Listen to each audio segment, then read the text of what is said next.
All right, let's get this show started. Let's start today's news with the UFC signing an undefeated 6'7" knockout machine. The UFC has officially signed undefeated Cuban Olympic Taekwondo medalist ROBELIS DESPAIGNE, who has a professional MMA record of 4 wins and 0 losses. All 4 of his wins have been by way of first round knockout, with the last 3 bouts having a combined fight time of just 22 seconds. Towering at a colossal 6'7" with a lethal 87-inch reach, Despaigne's physical attributes surpass even those of Stefan Struve, who stands at 7 feet with an 84-inch reach, as well as Jon Jones's, who currently holds the longest reach in the UFC at 84.5 inches.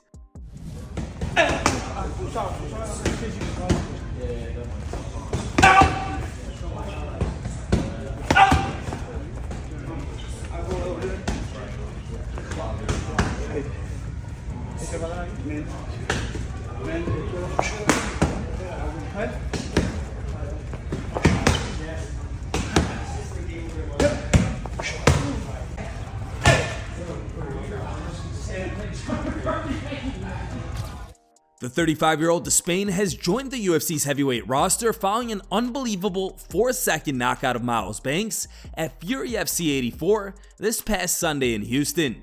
Despaign Banks. Oh no! My good God! No way! Jon Jones fires back at quote-unquote hilarious Tom Aspinall.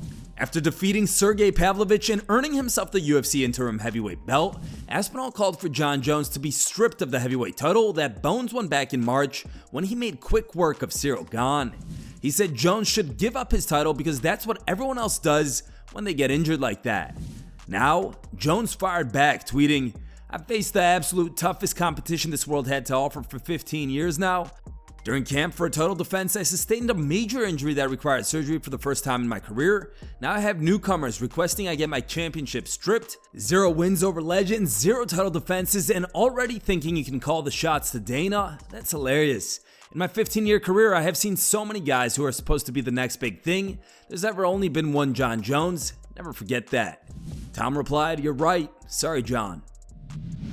Dan Hooker continues taking shots at Islam Makhachev. During Monday's interview on the MMA Hour, Hooker stated that he believes the current lightweight champion will retire before facing Arman Tsarukyan, whom he already defeated via an unanimous decision back at UFC Fight Night 149 in 2019. The Hangman believes that fighting someone like Arman is too risky for Makhachev, who could choose more profitable or high-profile battles, most notably against someone like Conor McGregor or Justin Gaethje. He's gone the walk. He ain't gonna fight him. I guarantee he'll retire. He'll retire by the time Arman gets there for sure. Why? Why do you say that? Too risky. There's too much risk. There's too many other easier fights out there. Like, you'd rather fight. There's easier fights out there. Meaning, like the bigger names who stylistically, the bigger names who are actually gonna say, like, no one's gonna buy a Arman Tsarukyan pay-per-view. Come on, you know what I mean? No one's tuning into the press conference. No one's giving the $80 for the pay-per-view. You'd rather watch Islam fight McGregor or Gaethje or something like that. I get your point, but someone could have said that about Islam like 2-3 years ago, right?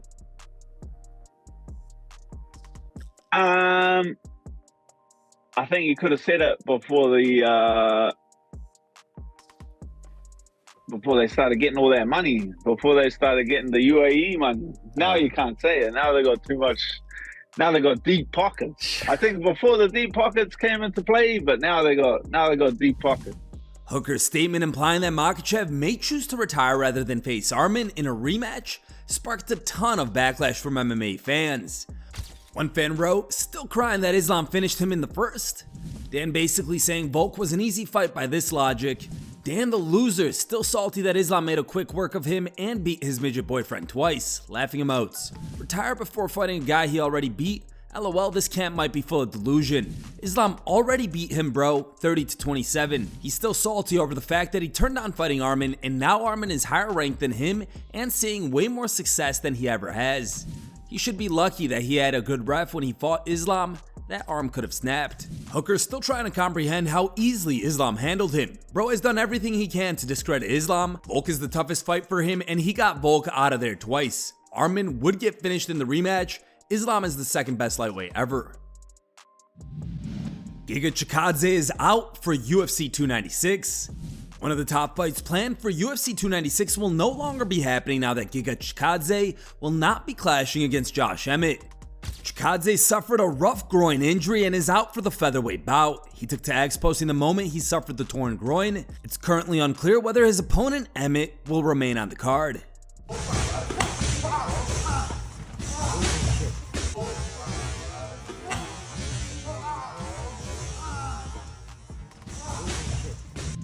Eddie Alvarez reveals injuries suffered during BKFC 56's battle. After speculating that he likely had a broken orbital immediately after his fight with Perry, Alvarez officially confirmed the broken bone surrounding his eye yesterday. This has caused significant swelling on the left side of his face. He tweeted, "Confirmed, 2 fractures in my left orbital.